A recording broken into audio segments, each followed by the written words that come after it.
Okey, tajuk kita hari ini adalah hard water ataupun hard water, air liat dan soft water, air lembut. Okey. Kita ulang kaji sikit.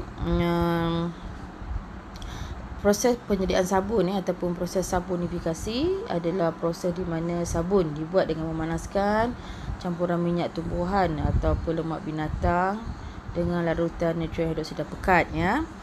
Kita tahu sabun ni menjalani proses hidrolisis ester ya, dengan menggunakan natrium hidroksida pekat sebagai mangkin kan. Pertama, ester menjalani proses hidrolisis untuk menghasilkan asid lemak dan gliserol ya. Lepas tu asid lemak ni tindak balaskan dengan NaOH ya, alkali, menjalani proses peneculan untuk mendapatkan garam ya, garam, sabun dan air. So hasil proses kombinasi dua tindak balas ni akan mendapat satu persamaan arm, iaitu ester bertindak balas dengan ester ni adalah asid lemak, lemak binatang dan minyak tumbuhan ya. Bertindak balas dengan natrium hidroksida, kita akan dapat soap ya, dan juga gliserol. Jadi soap ni adalah garam natrium ataupun garam kalium, asid lemak. Okey, contoh sabun. Okey. Contoh sabun adalah sodium palmitate dan juga potassium stearate. Okay, potassium sabun potassium dikatakan lembut ya. Okey, deterjen pula, sebenarnya deterjen ni lain daripada minyak, daripada soap, sebab soap dibuat daripada natural product ya, lemak binatang dan minyak tumbuhan. Tapi deterjen ni dihasilkan daripada pecahan petroleum, iaitu satunya daripada alkohol ya. Alkohol ni menjalani proses sulfonation dulu untuk mendapatkan alkyl sulfonic acid. Lepas tu barulah dia menjadi proses neutralization, peneutralan untuk dapatkan sodium alkyl sulfat ya. Dan juga kita ada pecahan petroleum yang lain, iaitu alkena juga, akan menjalani alkylation dulu. Lepas tu menjalani sulfonation, dan juga untuk dapat alkyl benzene sulfonic acid dah dapat tu, baru tindak balas peneutralan berlaku untuk menghasilkan deterjen yang dipanggil sodium alkyl benzene, alkyl benzena sulfonat ya, natrium alkyl, bahasa Melayu dia benzena sulfonat ya. Ni contoh-contoh deterjen ya. Okey, deterjen tu dia sodium alkyl sulfate dan sodium alkyl benzena sulfonat. Ini adalah kumpulan ni deterjen anion, ada dua satu hidrofilik bahagian hidrofilik, satu bahagian hidrofobik. Ini adalah anion deterjen ya. Okey. Next, okey. Sabun dan deterjen ni sebenarnya fungsi dia mengurangkan ketegangan permukaan air ya, dan membantu membasahkan permukaan kotoran tu. Sebab dengan air saja dia stres, dia tak dapat nak membasahkan kekotoran, so perlukan khidmat sabun ya. So sabun ni juga akan menyebabkan grease atau minyak terpecah kepada tisan-tisan yang lebih kecil ataupun untuk emulsi, dan daya tolakan antara molekul-molekul grease ni atau molekul-molekul kekotoran ni, sebab molekul-molekul kekotoran ni akan dikelilingi oleh anion sabun, dan anion sabun ni akan adalah charge negatif, berlaku penolakan di antara molekul-molekul grease ni, menyebabkan molekul grease ni sentiasa terampai dalam larutan dan tidak akan kembali kepada kain kita ataupun baju kita tu tadi ya.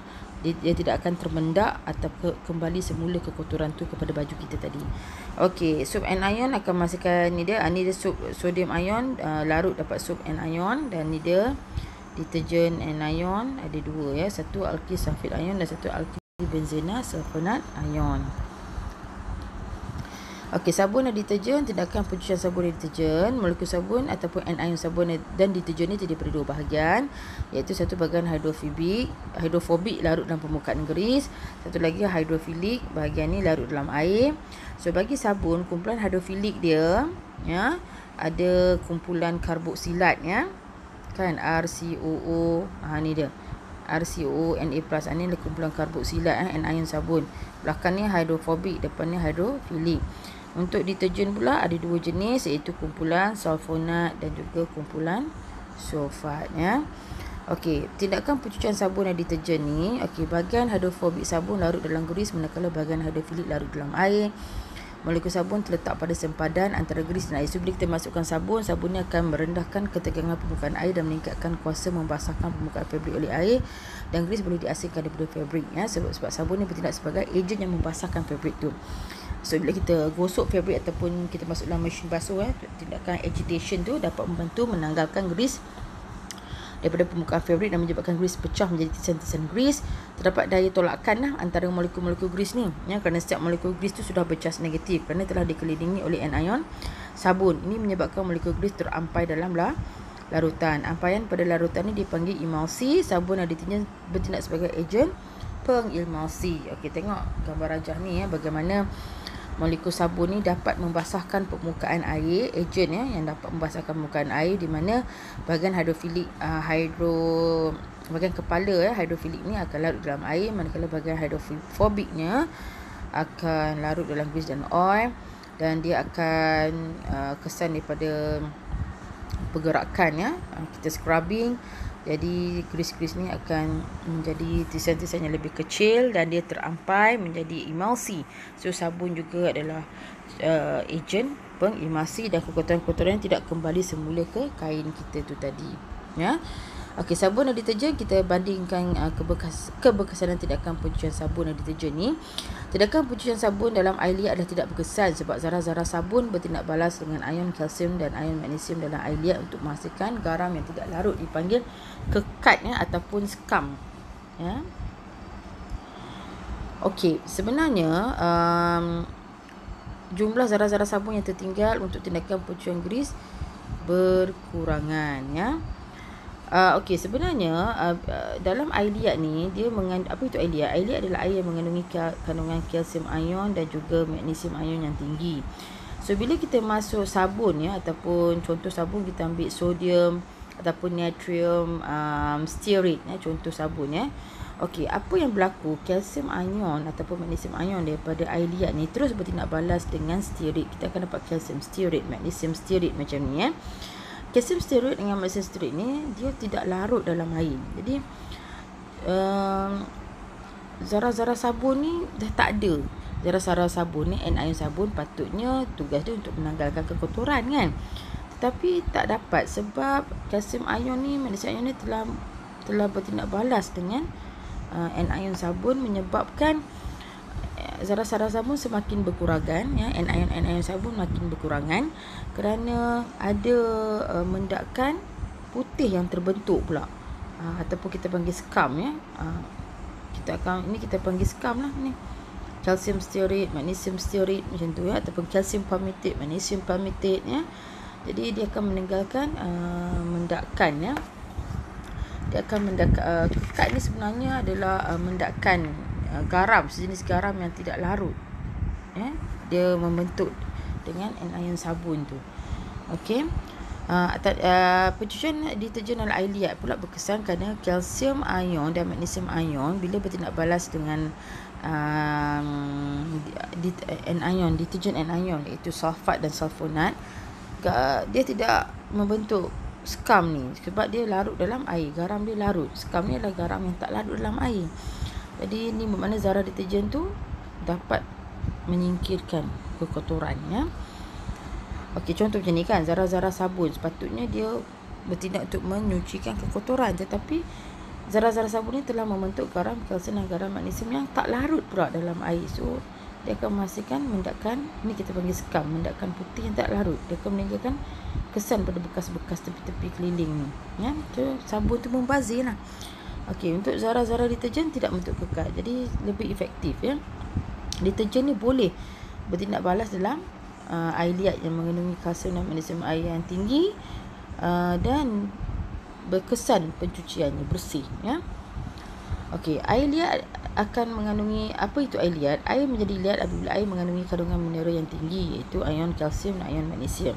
Sebenarnya air akan melalui mineral daripada laluan batuan dan tanah apabila air melalui sungai, telaga atau laluan air yang lain. Water picks up these minerals from rocks and soil as it flows through rivers and wells ya. Okay, contoh ni, kalau bawah 61 ni air lembut, soft water. Tapi kalau lebih, tengok lebih ni lah air yang paling hard, very very hard water kan. Okey, kita akan dapat kesan-kesan kekat ataupun sekam ni dekat sekeliling kita saja kita boleh nampak. Macam hard water ni, air liat ni tengok tak, dapat bila kita guna sup atau deterjen. Maksudnya air kita ni air liat lah banyak. Sebenarnya 85% daripada dunia kita ni terdiri daripada air liat sebenarnya. Air liat ni banyak ya. Jadi air liat ni sebenarnya boleh dilembutkan, ada cara dia ya. Dengan cara memanaskan, sebenarnya kita panaskan air liat ni pun panaskan ya.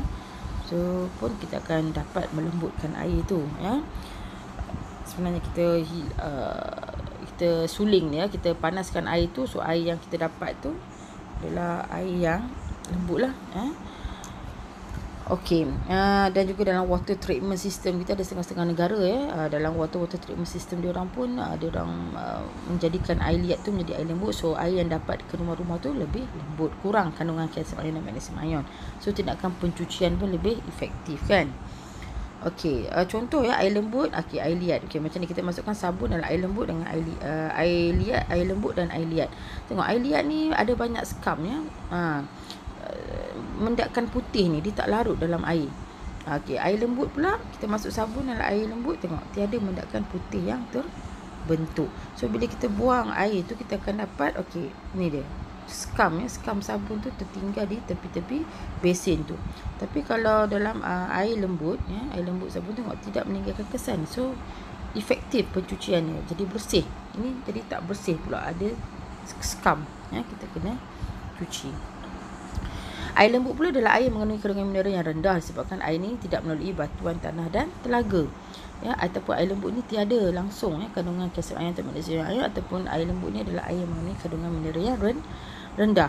Keadaan air ni tak tetap, kadang akan menjadi air liat, kadang akan menjadi air lembut. Contohnya air laut, air sungai dan air telaga adalah air liat, tetapi hard water ya.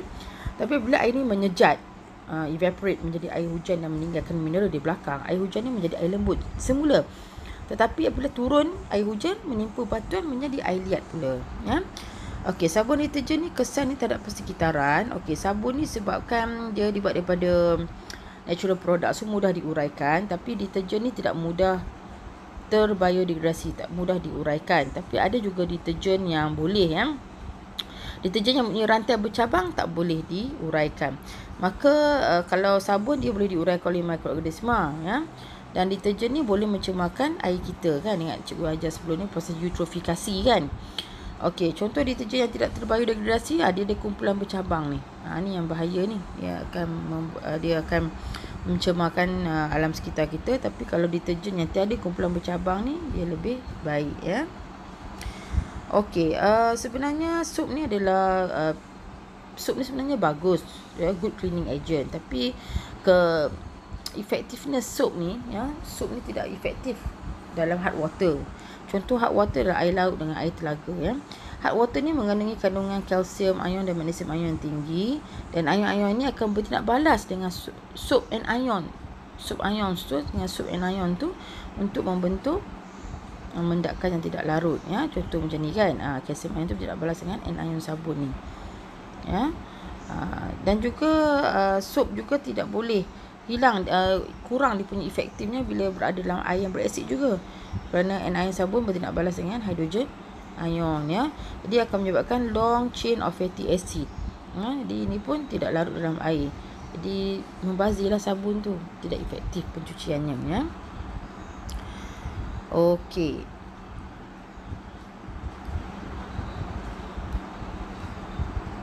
Okey, next kita jap ya cikgu. Okey, next kita ada tentang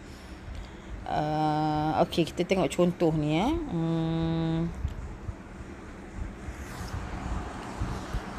Okey, sup skam ni, inilah dekat bilik air ya. Dia sebenarnya skam ni dia akan, kalau kita basuh baju ya dengan sup yang dalam air liat ni, dia akan meninggalkan dia adalah garam yang tak larut kan, garam yang tak larut di dalam air, dan dia akan meninggalkan kesan mendakan putih atau kekuningan ya di baju-baju kita. Baju kita akan jadi stiff sikit, keras sikit ya. Dan juga dia ada di bathtub kita kan. Okay, what is scum? Scum ni adalah garam yang tidak larut ya di dalam air. Dan kalsium ion atau magnesium palmitate, contoh ya, kalsium ion dengan magnesium ion tidak balas dengan sabun, dia akan menghasilkan kalsium ataupun magnesium palmitate, kalsium atau magnesium stearate. Dia selalunya berwarna kelabu, perpecahan berwarna kelabu sikit ya. Scum ni dia tidak mudah dibersihkan. Dia akan meninggalkan mendakkan yang boleh nampak seperti dalam warna kelabu ataupun kuning kekuningan pada baju kita ya, dan baju kita akan berasa keras sikit. Dan scum ni juga boleh melekat ya di permukaan sinki dan juga kita punya mesin basuh ya. Okey, ni contoh scum dekat mirror, nampak tak boleh bersih. Okey, walaupun soap ni adalah good cleaning agent, tapi berkurang ya dia punya efektifnya dalam hard water. Di hard water, kekurangan ini disebabkan oleh kehadiran kalsium ion dan magnesium ion. Ada juga ion lain sebenarnya ya. Tapi sebenarnya kalau dalam SPM, kalau ditanya apa itu air liat, sekadar cakap air liat mengandungi kandungan kalsium ion dan magnesium ion yang tinggi ya. Okey. Jadi mineral salt ya, ataupun mineral tu kalsium ion dan magnesium ion kita nak balas dengan soap and ion untuk membentuk scum. Soap foam tidak boleh dapat dikeluarkan ya oleh air, sebab dia tak larut dalam air, dia akan meninggalkan kesan di belakang ya. Fabric kita akan rasa kasar dan juga meninggalkan kesan pada sinki dan washing machine. Juga scum ni ataupun kekat ni boleh mengurangkan amount sabun lah. Lagi banyak kita guna sabun tak bersih-bersih kan, dia dah lagi banyak sabun kita guna dalam air tu ya, banyak lagi mendapatkan putih yang terhasil. Jadi tindakan pencucian pun berkurang, menyebabkan pembaziran. Tapi deterjen tidak akan bentuk scum dalam air liat kerana dia membentuk mendakan yang larut dalam air. So deterjen lebih efektif. Okey, soap ni sebenarnya dia lebih efektif dalam soft water, air lembut saja. Tapi deterjen air liat boleh, air lembut pun boleh. Okey, scum ataupun soap, sabun membentuk kekat dalam air liat ya. Deterjen tidak membentuk scum langsung, tidak membentuk kekat langsung dalam air liat ya. Okey, soap dibuat daripada natural resources ya, lemak binatang dan minyak tumbuhan. Deterjen daripada bahan sintetik iaitu pecahan petroleum. Sabun membentuk mendakan juga di dalam air yang berasid. Deterjen tiada. Jadi banyak kebaikan deterjen sebenarnya. Dan soap ni mudah terurai dan tidak menyebabkan pencemaran, tapi deterjen ada kekurangan juga. Mana deterjen tidak terurai ni akan membuatkan satu buih ataupun thick foam ya, akan terapung di permukaan air. Oksigen tak dapat larut dalam air, so haiwan akuatik akan mati ya. Okey, lepas tu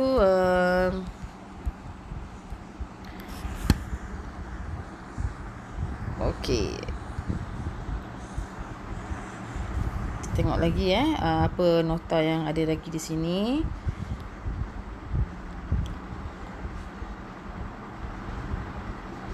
Okey, so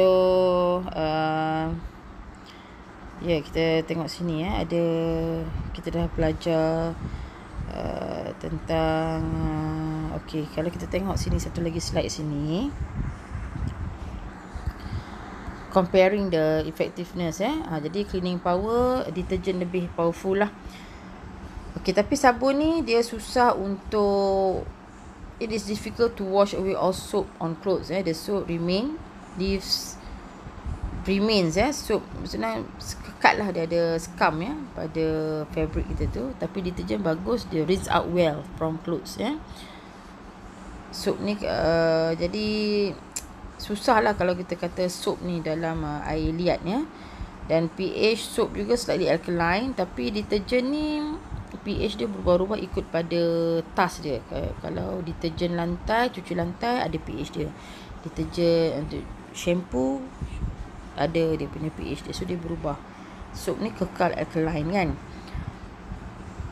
Okay, molecular structure pula, soap ni dibuat daripada structured by fatty acid found in the maksudnya acid, lemak yang didapati daripada lemak tumbuhan dan lemak binatang dan minyak tumbuhan Tapi deterjen ni kita boleh adjust. Contoh kalau deterjen untuk cleaning mangkuk tandas, bersihkan mangkuk tandas, molekul strukturnya berubah ya. Jadi deterjen ni sebabkan dia daripada bahan tidak balas kimia, kita boleh ubah ikut fungsi dia. Scum, soap juga membentuk scum dengan air liat, tapi deterjen tidak membentuk. Okey, dalam deterjen juga ada satu penambah ya, ataupun ejen penambah, iaitu ni contoh-contoh dia ya.